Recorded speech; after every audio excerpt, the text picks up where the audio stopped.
Exciting news! This past week I was able to finally acquire all of the rolling stock that used to run on this layout. As for how that happened though, well, you're going to have to find out next week. For now, let's take a look at everything. First up, we've got a reefer car lettered for the Pacific Fruit Express, a gondola lettered for the Lehigh Valley that has been weathered, a tanker car lettered for Gulf Gasoline, a flat car with a piggybacked semi-trailer, both lettered for the Pennsylvania Railroad, a covered grain hopper lettered for the MKT, an ACF Centerflow hopper car, a tanker car lettered for SHPX, a boxcar lettered for the Railway Express Agency, which is also a track cleaning car with an abrasive pad attached to the bottom, a boxcar lettered for the Southern Railway, a boxcar lettered for the Seaboard Airline. Note the advertisement on the side for their Orange Blossom Special passenger train, which used to run between New York and Florida between 1925 and 1953. Here's a boxcar for the B&O, a boxcar for the Chicago Great Western that needs some paint work, a reefer car lettered for the American Refrigerator Transit Company, another reefer for the Railway Express Agency, an early wooden reefer with this lovely paint scheme for First National Stores, another track cleaning boxcar lettered for the Western Railway of Alabama, a heavily weathered Western Maryland boxcar,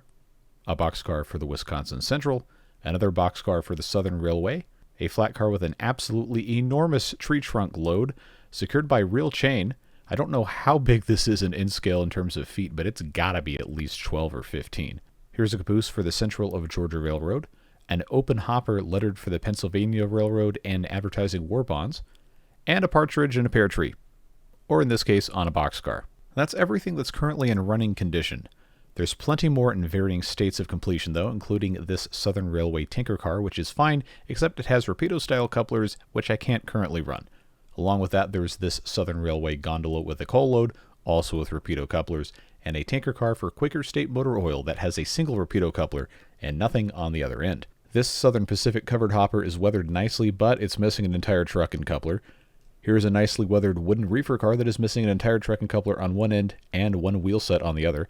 I do have the other truck, it just needs to have the right screw to attach it to the car. Here's a boxcar for the Lehigh Valley that needs a new truck and coupler on one end. This is a boxcar for the Union Pacific that has both trucks and couplers, but with one wheel set missing from each. Here's a gondola for the Norfolk and Western, which needs a wheel set.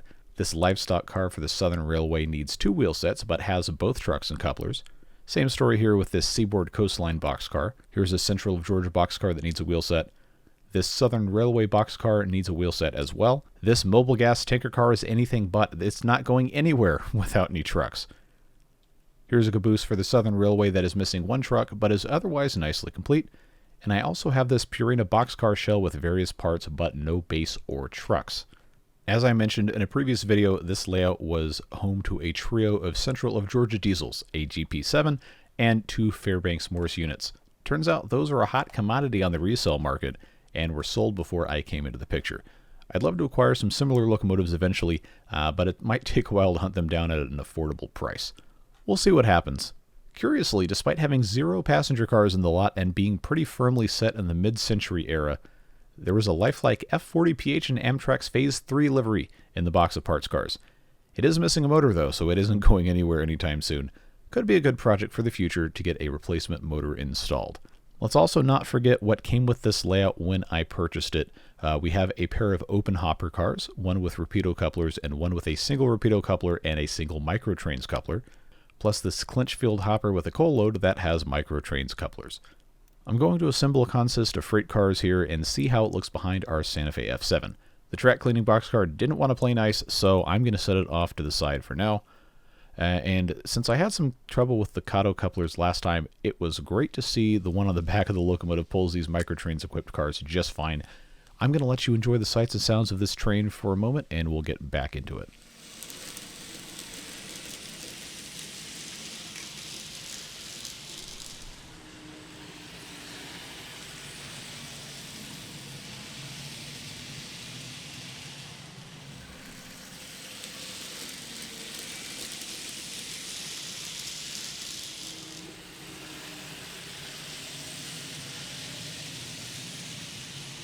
Before we go any further though, we have to deal with this. What is this, you might ask? It's in the way of my shot is what it is, but all jokes aside, it's an aluminum rail that previously supported the plexiglass barriers this layout had when it was on display in the shop. There's several of these on the front and sides of the layout. And since I never showed you this layout with a plexiglass in place, I'll put those panels in one last time so you can behold the glory of this layout's last line of defense against curious hands or errant projectiles. And since I don't plan on hosting hordes of visitors in my basement, I think I can safely get rid of these and enjoy a much cleaner appearance, and get some better panning shots for you guys without those bowls in the way. Great sound that I definitely want to hear really loud. After being deafened by the world's loudest sound of falling aluminum extrusion on concrete, I reassembled my eardrums, set the panels, rails, and hardware to the side, and returned to my collection of rolling stock. Now that that's taken care of, I want to see how many cars I can put behind this locomotive. I'm somewhat limited by the length of our front straight here, but after adding a good number and running the train for a lap or two, I stopped it partway into the tunnel to add a few more, capped off with the Central of Georgia caboose.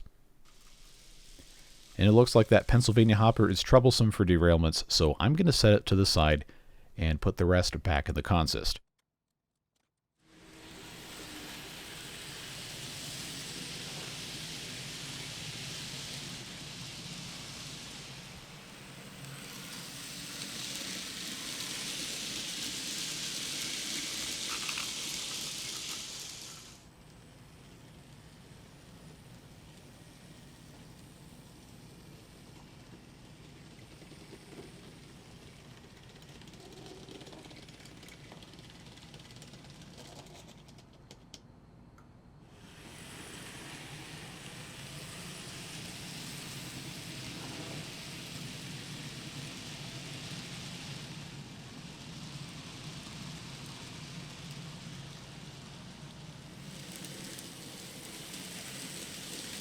And yes, just in case you forgot, I did also insert the Stratton and Gillette boxcar I showed you in an earlier video, so it can run with everything else like it used to back in the day.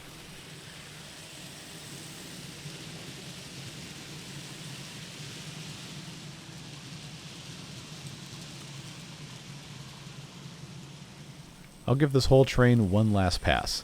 It's been a real joy to assemble some of the old rolling stock and give this layout a proper return to form, so to speak, just like some of you may have remembered it during your visits to Riverdale Station. That's why I want to do things here, the right way. See you next week.